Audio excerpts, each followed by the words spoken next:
తర్వాత ఈగలతో వారిని ఇబ్బంది పెట్టాడు, తర్వాత పశువులన్నిటినీ చంపేశాడు. ఇప్పుడు వస్తున్నాడు దేవుడు బొబ్బలతో. చూడండి, దాన్ని 9వ అధ్యాయము 8 నుండి 12 వచనాలు చదువుకుందాం. చూడండి, ఇప్పుడు ఏం కలిగించాడు? ఇప్పుడు వరకు కూడా శరీరాన్ని గాయపరచలేదు, కానీ ఇప్పుడు ఏం చేస్తున్నాడంట? తన శరీరాన్ని గాయపరుస్తున్నటువంటి సిచ్యువేషన్. ఇప్పుడు బయట వాటికి జరుగుతునేటప్పుడు నాకేంలే పర్లేదు అని అనుకునేటంత వరకు వేరు. ఇప్పుడు సొంతంగా గాయం ఏం కలిగింది? దద్దుర్లు వచ్చాయి, చర్మ వ్యాధులన్నీ కూడా వారికి పుట్టించాడు, బొబ్బలు పుట్టించాడు, మంటలు పుట్టించాడు. వారు గోక్కుంటూ అయ్యా ఏటి బాధ, పంపించి వచ్చు కదా అని వాళ్ళందరూ అంటున్నారు.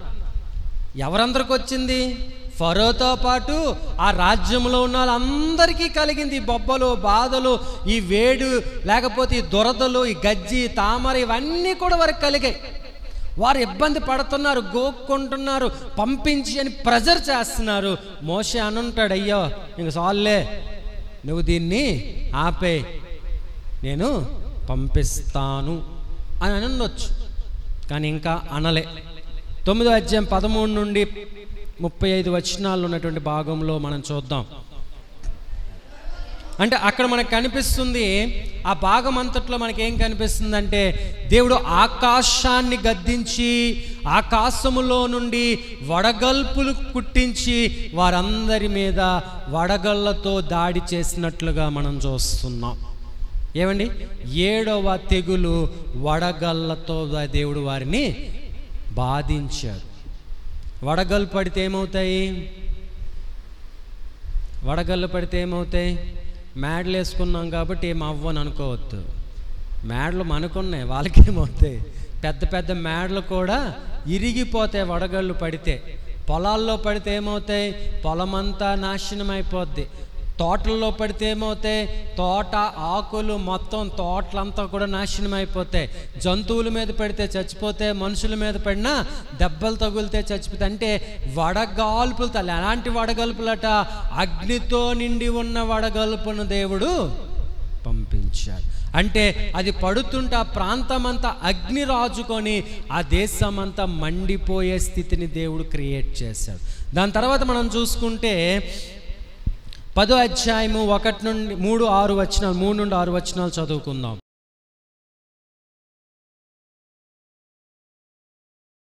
చూడండి ఏం చెప్తున్నా అంటే, దేవుడు ఇదిగో నువ్వు నన్ను ఇంకెన్నాళ్ళు పంపించకుండా ఉంటావు, నా ప్రజలను విడిచిపెట్టనంత వరకు కూడా ఏమవుతుందట? విడిచిపెట్టనంత వరకు కూడా దేవుడు తెగుళ్ళతో దాడి చేస్తూనే ఉంటానంటున్నాడు. ఏమండి, విడిచిపెట్టేస్తే ఆ తెగులు ఉండదని చెప్తూ ఇప్పుడేమన్నాడంటే, మిడతల దండును నేను మీ మీదకి పంపిస్తాను అని అన్నాడు. మిడతల దండు, ఈ మాటలు మనం ఈ మధ్యలో కూడా విన్నాం. ఏమండి, మిడతల దండు వస్తే అది మేఘంలా వస్తుంది. ఆ దండు చచ్చిపోయినా బతుకుతున్నా ఆ వెళ్తున్న ప్రాంతం అంతటిని ఏం చేస్తాయట? ఎడారిలాగా మార్చేస్తారు. ఏటి కూడా కనీసము ఇంత పెసర ఆకును మిగల్చకుండా మొత్తాన్ని తినివేసి పాడు చేసే దండును పంపిస్తున్నారు. ఆధ్యాత్మికమైన విషయాల్లో మనం చూసుకుంటే దండు లాంటి స్వభావం మన జీవితాల్లో కనిపిస్తూ ఉంటుంది. ఒక సైడ్ నుండి యుద్ధం కాదు, అందరూ పడిపోతారు యుద్ధంలాగా. ఊపిరాడినవ్వరు, ఆలోచించుకోనివ్వరు, చెయ్యనివ్వరు. ఎందుకు జరుగుతుంది నీ జీవితంలో తెలుసా? నువ్వు విడిచిపెట్టనిది ఇంకేదో పట్టుకొని ఉన్నావేమో. ఏమండి, దేవునికి అధికారం ఇవ్వకుండా నువ్వే ఏదో చేద్దామనుకుంటున్నావేమో. దేవుడు అంటున్నాడు, ఈ తెగుళ్ళను బట్టి మీరు అర్థం చేసుకోండి, ఈ తెగుళ్ళను బట్టి మీరు తెలుసుకుంటారు నేనే దేవుడను అనే విషయాన్ని అని చెప్పి తెగుళ్ళతో దేవుడు దాడి చేశాడు. ఆ దాడి ద్వారా వారు ఇబ్బంది పడతా ఉన్నారు. ఇంకా చూసుకుంటే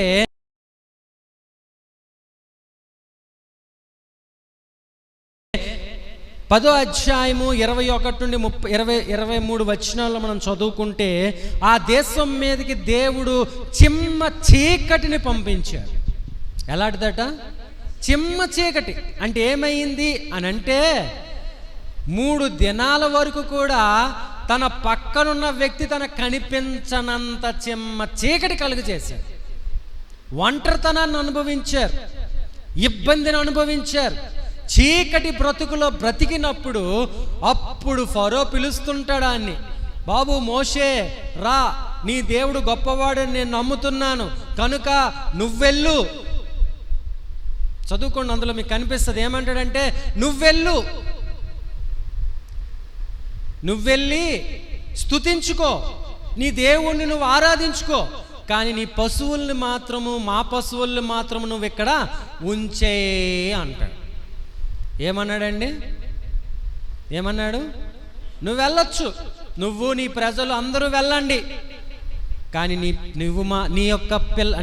నీ యొక్క పశు సంపదను మాత్రం ఇక్కడ నువ్వు విడిచిపెట్టేయాలి అంటాడు. అప్పుడు మోషే అంటాడు, లేదు, మేము దేనితో మా దేవుణ్ణి ఆరాధించుకుంటాం? మా పశువులను తీసుకెళ్ళి మేము బలి ఇచ్చి మా దేవుణ్ణి మేము ఆరాధించుకోవాలి, కాబట్టి మాకు అది అవ్వదు, మాకు ఖచ్చితంగా మేము మా పశువులతో సహా వెళ్తాము అనేటటువంటి మాట చెప్పినప్పుడు ఫరో అంటాడు, ఇదే ఆఖరు, ఇంక నువ్వు మాకు నీ ముఖాన్ని చూపించక, వెళ్తే నువ్వు వెళ్ళు, లేకపోతే ఉండిపోండి అంటాడు కఠినమైనందువలన. అప్పుడు దేవుడు తన పగను వారి మీద తీర్చుకున్నట్లుగా మనకు కనిపిస్తుంది. ఎక్కడో తెలుసా?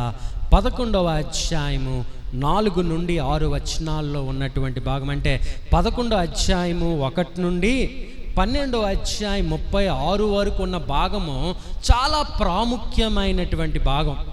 ఇందులో రెండు విషయాలు ఉన్నాయి. ఒక భాగములోని దేవుడిచ్చిన శాపాన్ని బట్టి దేవుడు ఏమంటాడంటే, ఇదిగో ఈజిప్ట్లో ఉన్నటువంటి మగపిల్లని, మొదటి పుట్టిన పిల్లలు అనలే, ఎందుకంటే మొదటిసారి పుట్టిన కొంతమందికి ఆడపిల్లలు పుట్టుండొచ్చు, వారిని నేను ముట్టుకోను. మొదటి పుట్టిన మగపిల్లలు అంటే 2వ కాన్పులో మగపిల్లవాడు పుడితే వాడు, మొదటి కాన్పులో మగపిల్లవాడు పుడితే వాడు, మొదటి పిల్లలందరినీ కూడా నేను చంపేస్తాను అనేటటువంటి మాటను చెప్పిన తర్వాత 12వ అధ్యాయంలోకి వెళ్తే అక్కడ మనము పస్కా విందు గురించి మనం ఆలోచన చేయొచ్చు. ఇది హింసలు పెట్టినటువంటిది. ఆఖరికి ఏం జరిగింది? ఆ 10వ తెగులు వరకు ఏం జరిగింది అంటే, తను ఇష్టపడి పుట్టిన తొలి చూలు పిల్లలను పూర్తిగా దేవుడు చంపివేసినట్లుగా మనము చూస్తున్నాం. ఎందుకని ఆయన చంపేశాడు అంటే, మరి మోషే పుట్టినప్పుడు ఫరో ఏం చేశాడు? తన మగపిల్లలందరినీ ఆ సమయంలో అక్కడ నుండి పుట్టినటువంటి వారు, ఎందుకంటే వాళ్ళ అన్నకి ఆయనకి 3 సంవత్సరాల వ్యత్యాసం ఉంది. వాళ్ళ అన్నకి అతనికి 3 సంవత్సరాల వ్యత్యాసం. వాళ్ళ అన్నకి అతనికి మధ్యలో వాళ్ళ అక్క ఒక దాయి ఉంది మధ్యలో. అంటే కనీసము 2 సంవత్సరాల వ్యత్యాసము దగ్గరగా నుండి, అంటే ఆయనే మొట్టమొదటిగా పుట్టినటువంటి చంపడానికి ఏర్పరచబడినటువంటి వ్యక్తి అయి ఉండాలి. అటువంటి సమయంలో ఉన్నటువంటి వారందరినీ కూడా ఫరో చంపేశాడు. కాబట్టి దానికి ప్రతికూలముగా, దానికి పగను తీర్చుకోవాలన్న ఆలోచనతో దేవుడు ఏం చేశాడంటే, ఇప్పటికీ నువ్వు పంపించవు కాబట్టి నీ మగపిల్లలందరినీ కూడా నేను చంపేస్తాను, అప్పుడు కానీ నీకు బుద్ధి రాదు. బుద్ధి ఎప్పుడు రావాలండి మనకి? బుద్ధి ఎప్పుడు రావాలి?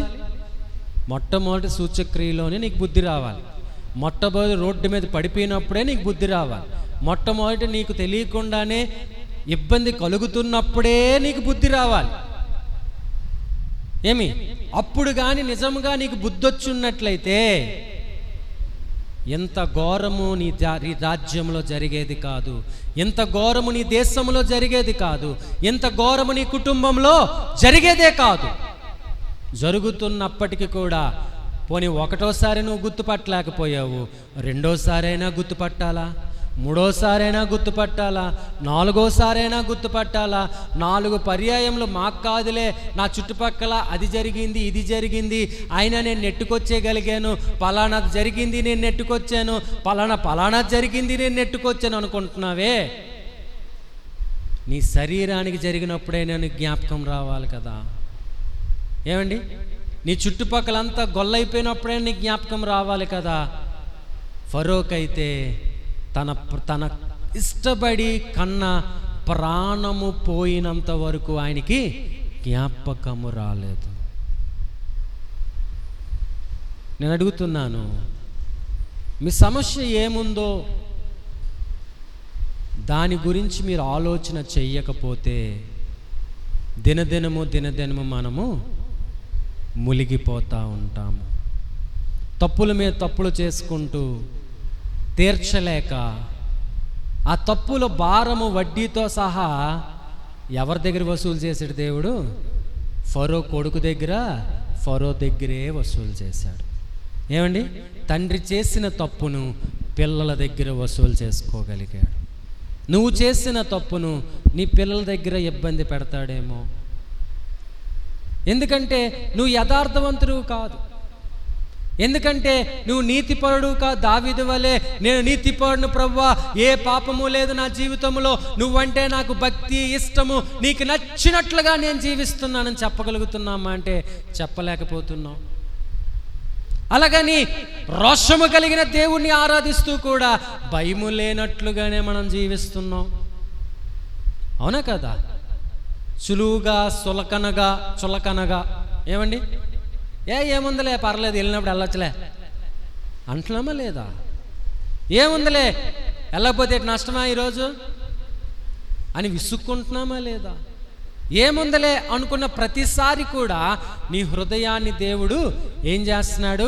కఠినపరుస్తూ నీ జీవితంలోకి అనేకమైన తుఫాన్లను నీ జీవితంలోనికి ప్రవేశించుకోవడానికి నువ్వే ఆధారం అవుతున్నావు. మళ్ళీ నువ్వే అంటావు, ప్రభువా నిన్ను ఆరాధిస్తున్నాను కదా, నా జీవితంలోకి ఇవన్నీ ఎందుకు వస్తున్నాయి నువ్వే అడుగుతుంటావు. మరలా తిరిగి చేస్తే పని ఏంటి అంటే దేవునికి వ్యతిరేకమైన కార్యాలే చేస్తుంటావు. ఆలోచించుకున్నావా ఏ రోజైనా? పరిశీలించుకుంటున్నావా ఏ రోజైనా?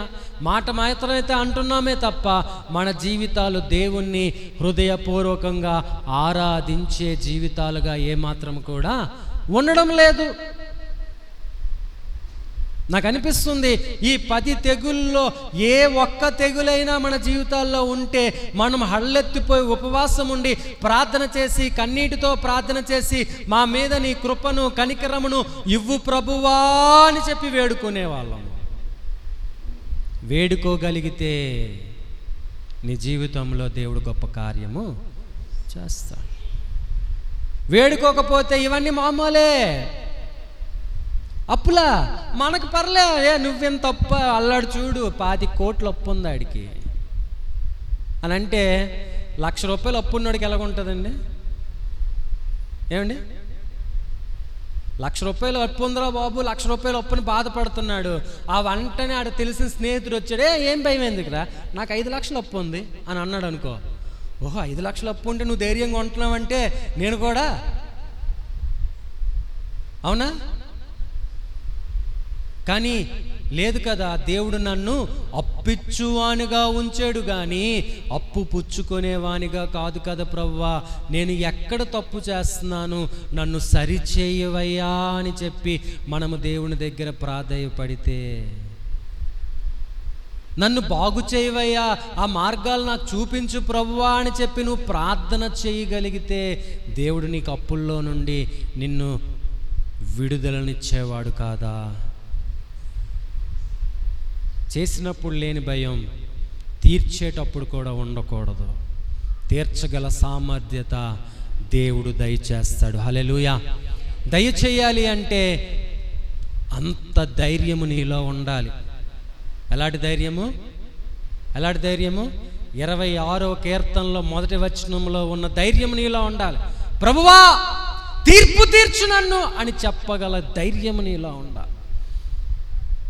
నేను ఏ తప్పు చేయట్లేదు, నేను ఎవరిని మోసం చేయట్లేదు, నేను అందరినీ నువ్వు చెప్పినట్లుగే ప్రేమిస్తున్నాను అని చెప్పగలగా ధైర్యము నీలో ఉండాలి. నేను ఎవరి మీద చెడు మాటలు పలకడం లేదు, నేను ఎవరి మీద కోపపడడం లేదు, ఎవరి మీద అసూయ పలకడం లేదు, ఎవరి మీద ఈర్ష్య మాటలు పడగడం లేదు. నా హృదయం అంతా తెల్లని హృదయమే. ఉందా మన దగ్గర అలా? లేకపోతే గడగడగడగడగడగడగడలాడుతాం. ఈరోజు ఎందుకు నువ్వు భయపడుతున్నావంటే నీ జీవితంలో దేవుడు చేసిన గొప్ప కార్యాల కన్నా నువ్వు చేసిన పాపపు వృత్తిలే ఎక్కువ కనిపిస్తున్నాయి. దేవుడు చేసిన ఎన్నో గొప్ప కార్యాలు నీ జీవితంలో సహాయము చేసే వాటికి కృతజ్ఞత చెప్పుకోలేకపోతున్నావు. కానీ నువ్వు చేసినటువంటి వాటిని అన్నీ కూడా నీ మీదకి మిడతల వలె దండెత్తొస్తుంటే నువ్వేం చేయాలి? ప్రభువాని మోకరించగలగాలి, గోజాడగలగాలి, కన్నీటి ప్రార్థన చేయగలగాలి. ప్రభువు మనస్సును గెలుచుకున్నప్పుడే విజయము సాధ్యమవుతుంది. ఎవరు ఆపగలరు? ఎవరండి ఆపగలరు? దేవుడు తప్ప ఎవరు కూడా ఆపలేరు. నువ్వు అనుకోవచ్చేమో నేను ఆపగలను, నా దగ్గర ఇది ఉంది, తోట ఉంది, గొడ్డు ఉంది, బంగారం ఉంది, బండి ఉంది, అన్నీ అమ్మేసాను. ఏమీ చేయలేవు, టెన్షన్ తప్ప. ఎవరు ఆపగలరు? దేవుడే ఆపగలడు. హల్లెలూయా, హల్లెలూయా. దేవుడు సహాయము చేస్తే ఎవరండి ఆపగలరు? నువ్వు అడగాల్సింది ఎవరికో తెలుసా? దేవుణ్ణే అడగండి, దేవుణ్ణే అడగండి. ఈ కష్టము నా నుండి తొలగించు ప్రభువా అని చెప్పి మోకరించి దేవుణ్ణి అడగండి. ఇదిగో నేను ఇక నుండి ఎన్నడూ నేను మరి అప్పే చెయ్యను అని చెప్పి తీర్మానించుకోండి. ఉంటే నీరు తాగి బ్రతుకుతా, బతికిస్తే బతికించు, చంపేస్తే చంపే, కానీ నేను ఇంకెన్నడూ అప్పు చేయను, తప్పు చెయ్యను అనేటటువంటి భావన రాగలగాలి. ఏం చేయను? తప్పు, అప్పు తప్పు కాదు, తప్పు చెయ్యను. ఏం చేయకూడదట? మనము తప్పే చెయ్యను, నీ మాట మీదే ఉంటాను, మంచిగా ఉంటాను, ఎవరితో నాకొద్దు, నీ పాదాల దగ్గరే బైబిల్ పట్టుకొని చదువుకుంటూ నా ముఖాన్ని అందులో నేను పరీక్షించుకుంటా. సమయం దొరికినప్పుడు మందిరంలో కూర్చొని ధ్యానం చేసుకుంటాను, స్తుతించుకుంటాను, హృదయపూర్వకముగా కృతజ్ఞతాస్తుతులు తెలియచేస్తాను. చెయ్యండి. శ్రమలు వచ్చినప్పుడు దేవుని దగ్గర రావడం కాదు, శ్రమ రాకమునుపే దేవుని దగ్గర మనం ప్రార్థన చేసుకునేవారమై ఉండాలి. శక్తిని ప్రభువా. మనిషి ఒక ఆయన పెట్టాడు, మన వాట్సాప్ గ్రూప్లో ఒక ఆయన పెట్టాడు, బిల్ గేట్స్ అంత డబ్బు బిల్ గేట్స్ అంటే ఎవరో తెలుసా? మీకు తెలుసా? బిల్ గేట్స్ ఎవరండి? బిల్ గేట్స్ అంటే అది ఎలా డబ్బు వచ్చింది ఆయనకి? బిల్ గేట్స్కి ఎలా డబ్బు వచ్చింది?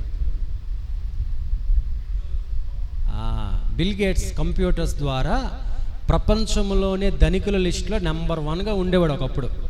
ఇప్పుడు లేడులే, తగ్గిపోయింది. కానీ ఆయన అది సాధించక మునుపు, అంటే ప్రపంచమంతా కూడా తన సాఫ్ట్వేర్ డెవలప్ కాక మునుపు, ఆయన ఒక ఏరోప్లేన్ ఒక ఎక్కడో దగ్గర ఒక షాప్ దగ్గరికి వెళ్ళేటప్పుడు ఒక పేపర్ కొనుక్కోవాలనుకున్నాడు. కానీ చిల్లర లేదు ఆయన దగ్గర, డబ్బులు లేకపోతే పేపర్ చూసి అయ్యో డబ్బులు లేవని చెప్పి విడిచిపెట్టేస్తుంటే ఆ వ్యక్తికి ఆ కుర్రోడు తెలిసి ఏటిచ్చాడంటే, సార్ మీరు తీసుకెళ్ళండి, పర్లేదు, మీరు చదువుకోండి అని చెప్పి దానం చేశాడట. మరలా ఒకసారి వెళ్ళాడట, అప్పుడు కూడా డబ్బులు లేవట. అయినా సార్ ఆ కుర్రోడు ఏమన్నాడంటే, తీసుకెళ్ళండి సార్. అరే నాకు ఇచ్చేస్తే నీకు దీంట్లో వచ్చే లాభం పోద్ది కదరా, నీకెందుకు అంటే, లేదు సార్ పర్లేదు, లాభం ఈ రోజు కొద్దిగా తగ్గుతుంది అంతే కదా, దీనివల్ల మీకు ఒక్కరికి ఇవ్వడం వల్ల నాకు పెద్ద నష్టమేమీ కాదు, తీసుకెళ్ళండి పర్లేదు, మీరు చదువుకోండి అని చెప్పి పేపర్ ఇచ్చాడట.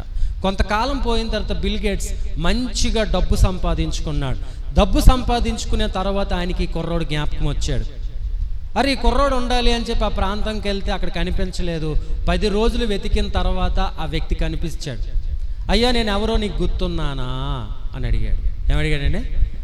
నేను ఎవరో తెలుసా నీకు అనగానే, సార్ ఎవరు సార్? మీరు బిల్ గేట్ కాదు సార్, పేపర్లో చూశాను, చాలా మంచి ధనవంతుడు. అలా కాదు, నీ దగ్గర నేను పేపర్ కొన్నాను, తీసుకున్నాను, డబ్బులు ఇవ్వలేదు, గుర్తున్నానా అంటే, ఒకసారి కాదు సార్ 2 సార్లు నేను మీకు పేపర్ ఇచ్చాను. ఎన్నిసార్లు ఇచ్చాడండి? 2 సార్లు ఇచ్చాను. సరే, నువ్వు ఏది కోరుకో, ఈ ప్రపంచంలో నీకు తీరని కోరిక ఏమైనా ఉంటే నువ్వు కోరుకో, నేను ఇప్పుడే నీకు సహాయము చేస్తాను అని అన్నాడట బిల్ గేట్స్. అనగానే ఆ వ్యక్తి అన్నాడట, సార్ అన్నీ ఉన్నప్పుడు మీరు ఎలాగ సహాయం చేస్తారు, కానీ ఏమీ లేనప్పుడే నేను మీకు సహాయం చేశాను సార్. ఏమున్నాయండి ఆయన దగ్గర? ఈ కుర్రోడి దగ్గర ఏటీ లేదు, అప్పటికి ఆస్తుపాస్తులు ఏట్లేవు, ఉన్న దాంట్లో నేను మీకు దేవునికి మీకు ఉన్న దాంట్లో మీరు తృప్తిగా చూసుకునేటప్పుడు దేవుడు మిమ్మల్ని ఉన్నతముగా ఆశీర్వదిస్తాడు. హల్లెలూయా. కానీ మనం ఏం చేస్తామంటే, అన్నీ ఉన్నప్పుడు ఇది చేస్తాం, అది చేస్తాం, అలా చేస్తాం, ఇలా చేస్తాం. కావాల్సింది దేవునికి మీ హృదయం మాత్రమే. ఏం కావాలండి? మీ హృదయం కల్మషముగా ఉండి ఏది చేసినా ప్రయోగం లేదు. అదే మీ హృదయము స్వచ్ఛతగా ఉండి మీరు చేస్తే దాని గురించి, దాని విలువ 1000 రెట్లు మనం పొందుకుంటాం. ఎప్పుడు పొందుకుంటాం? 1000 రెట్లు పొందుకుంటాం. మీరు అనుకోవచ్చు, ప్రతి తెగులు దేవుడానికి సహాయం చేయాలనే ఇచ్చాడు. ప్రతి ఇబ్బంది వాడిని కష్టపెట్టాలని ఇవ్వలేదు. వాడు కష్టపడుతున్నప్పుడు నన్ను ఎరగాలి, నన్ను తెలుసుకోవాలి. ఎవరెవరు తెలుసుకోవాలి? 1 ఆ యొక్క ఫరో తెలుసుకోవాలి. 2వది ఇదిగో ఈ ఇజ్రాయేల్ ప్రజలు, హెబ్రీలైనటువంటి వీరు తెలుసుకోవాలి. లేకపోతే వారు దేవుడంటే భయపడరు. ఫరోనే విడిచిపెట్టలేని దేవుడు మమ్మల్ని విడిచిపెడతాడేటి? ఏమండి, ఫరోనే చిన్న మాట అన్నందుకే ఫరోనే 30 తిప్పలు పెట్టిన దేవుడు మమ్మల్ని విడిచిపెడతాడా? మమ్మల్ని విడిచిపెట్టాడు. కాబట్టి మేము ఒళ్ళు దగ్గర పెట్టుకొని ఉండాలనే జ్ఞానం వాళ్ళకి రావాలని చెప్పి దేవుడు ఏం చేశాడంటే 10 రకాల తెగుళ్ళను వారి మీదకి పంపించాడు. 10 రకాల ఇబ్బందులు వారి మీదకి పంపించాడు. 10 రకాలుగా వారు ఇబ్బంది పడేటప్పుడు ఎవరైనా దేవుని దగ్గరికి వస్తే దేవుడు వారికి సహాయము చేస్తానన్నాడు. మీ జీవితాల్లో ఏ ప్రాబ్లమ్స్ ఉన్నాయో వాటి నుండి బయటపడాలి అని అంటే మాత్రము మీరు ఎవరి దగ్గరికి రావాలి? కాబట్టి మీరు చదవండి, ఇంటికి వెళ్ళాక ప్రతి తెగులు కిందన విడిపించమని ఫరోనే అడుగుతూ ఉంటాడు. ప్రతి తెగులు తర్వాత ప్రార్థన చెయ్యు, విడిపించు, మాకు ఈ శ్రమ వద్దు, నేను మిమ్మల్ని విడిచిపెడతాను అంటాడు. మరలా ఏమంటాడు? విడిచిపెట్టను అంటాడు. ఏమండి, ఈ సహాయం చెయ్యు, నేను ఈ పని చెయ్యను అంటాడు. ఆ సహాయం పొందుకుంటాడు, పని మాత్రం విడిచిపెట్టడు. ఏదైతే అవ్వని, ఏ వ్యసనమైతే ఏంటి, అవునా కదా? చాలాసార్లు ఈ వ్యసనాన్ని విడిచిపెడతాను ఈ పని జరిగితే. మనం కూడా అంటాం, ప్రభువా నాకు ఈ పని చేస్తే నీకు ఇది చేస్తాను అంటామా లేదా? దేవుడు మాటిస్తే, కానీ మనం తప్పిపోతున్నాం. తప్పిపోయిన ప్రతిసారి కూడా దేవుడు శ్రమ పంపించిన ప్రతిసారి కూడా మాట ఇచ్చాడు, ఆ శ్రమను అక్కడ ఆపేవాడు. ఆ తర్వాత మాట తప్పేవాడు, కొత్త శ్రమను తన జీవితంలోకి వస్తూ ఉండేది. ఇబ్బందులు వస్తున్నాయి, కఠినాత్మమైన పరిస్థితుల గుండా వెళ్ళాడు. 12వ అధ్యాయం వరకు కూడా మనకు కనిపిస్తుంది. ఎందుకంటే 7వ అధ్యాయం నుండి 12వ అధ్యాయం వరకు ఉన్నటువంటి భాగాలన్నిటిలో కూడా ఘోరమైన తెగుళ్ళు, శ్రమలే మనకు కనిపిస్తూ ఉంటాయి. వాటన్నిటిని మనం చదివితే సాయంత్రం అయిపోద్ది. ఏమండి, ప్రతి తెగులు గురించి మనం చదువుకుంటే సాయంత్రం అయిపోద్ది. ఎందుకంటే అంత అంత క్లియర్గా విపులముగా అందులో ఉంటాయి. కానీ మనం ఏం చేస్తున్నామంటే పెడచెవున పెడుతున్నావేమో. నా బాధ, నా ఆలోచన ఏంటో తెలుసా? వినగలిగే చెవులు మీకు ఉండాలి, గ్రహించగలిగే హృదయము కావాలి. విని మర్చిపోతున్నా, గ్రహించలేకపోతున్నా నీ జీవితము ఇంకొంతకాలము పోస్ట్పోన్ అవుతూ ఉంటుంది. ఏమండి, ఈ రోజుకి మనము దేవుడు తన తెగుళ్ళ ద్వారా పంపించాడు. 10వ తెగులు వారి మీదకి రాగానే దేవుడు ఏం చేశాడంటే, ఫరో ఏం చేశాడంటే పంపిస్తాను అని చెప్పాడు. ఏం చేశాడు? పంపిస్తాను, వెళ్ళిపోండి అన్నాడు. పంపించినట్టే. కానీ ఆ 12వ అధ్యాయంలోనే మనకి పస్కా గురించి ఉంటుంది. కాబట్టి ఆ పస్కాను తెలుసుకున్న తర్వాత, పస్కా గురించి చెప్తున్నప్పుడు ఏమంటాడంటే, ఇది మీకు మొదటి సంవత్సరము మొదటి దినము అనేటటువంటి మాట కనిపిస్తుంది. ఏంటండి అది? ఏం కనిపించిందో అంటే అర్థం ఏంటి? New year. ఏమండి అది? పస్కా అంటే new year, new life, new year. మీ న్యూ లైఫ్ ఎలా ఉండాలనుకుంటున్నారనే విషయాన్ని కూడా నిర్గమకాండం అంతా కూడా దేవుడు మనతో మాట్లాడతాడు. ఇక్కడ వరకు ఏంటంటే శ్రమల్లో ఉన్నాం ప్రభా. ఇప్పుడు మనం ఎవరి వైపు నుండి మాట్లాడుకోవాలి? అక్కడ ఉన్న హెబ్రీల వైపు నుండి మాట్లాడుకోవాలి. ఎందుకు? ఇజ్రాయెల్ ప్రజలందరూ కూడా హింసింపబడ్డారు, బాధించబడ్డారు, విడుదల కోసం ఎదురు చూస్తున్నారు. ఆ విడుదల కోసం ఎదురు చూస్తున్న మనందరం కూడా దేవుడు ఏం చేశాడు అని అంటే, ఏం చేశాడు? తన యొక్క రక్తాన్ని కార్చి విడిపించాడు. అక్కడేం చేశాడు దేవుడు? శత్రువు యొక్క రక్తాన్ని కార్చి విడిపించాడు. ఏమండి? శత్రువుల యొక్క పిల్లలు చచ్చిపోతే పస్కా విందును చేసుకుని అక్కడ కూడా గొర్రె పిల్ల వధ జరగబడింది. ఆ వధ యొక్క రక్తాన్ని గుమ్మములకు రాసుకున్న ఇంటిలో వారందరూ కూడా వెళ్ళిపోవలసిన విడుదలకు నోచుకున్నారు.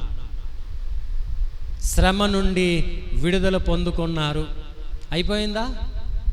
అయిపోయిందా? ఏమండి? అయిపోయినట్టేనా? ఇంకా సినిమా క్లైమాక్స్కి వచ్చినట్టేనా? కథ సమాప్తమా అంటే కాదు. కథ ఇప్పుడే ప్రారంభమైంది. రక్షణ పొందుకున్నంత మాత్రాన నీ పని అయిపోయినట్టు కాదు, కథ అయిపోయినట్టు కాదు. రక్షణ పొందుకున్న దగ్గర నుండే నిజమైన నీ ప్రయాణము ప్రారంభించబడుతుంది అనే విషయం జ్ఞాపకం చేసుకుందాం. 12వ అధ్యాయము వచ్చేవారు మనం చదువుకునేటప్పుడు అందులో పస్కా గురించి మనం తెలుసుకుందాం. ఎలాగా అనుకున్నామో అనుకోలేదో కానీ కరెక్ట్గా ప్రభురాజ్ సంస్కారం రోజుకే ఆ పస్కా గురించి మనకు దొరికింది. ఏమండి? ఈరోజు అయిపోవచ్చు, కానీ అలా కాకుండా కరెక్ట్గా ఆ దినంకే దాన్ని సిద్ధపరిచాడు. కాబట్టి దాని గురించి మనం ఇంకొంచెం లోతుగా ఆలోచన చేసుకొని హృదయాన్ని సిద్ధపరచుకొని మనము ఆ యొక్క ముందుకి అడుగు మనము వేసుకుందాం, ముందుకు వెళ్దాం, బలము కలిగి మనముందాం. మన గురి ఏటో తెలుసా? దేవుని రాజ్యంలో మనము ఉండాలి. దేవుని రాజ్యంలో ఉండడం కొరకు దేనినైనా విడిచిపెట్టడానికి నేను సిద్ధముగా ఉన్నాను.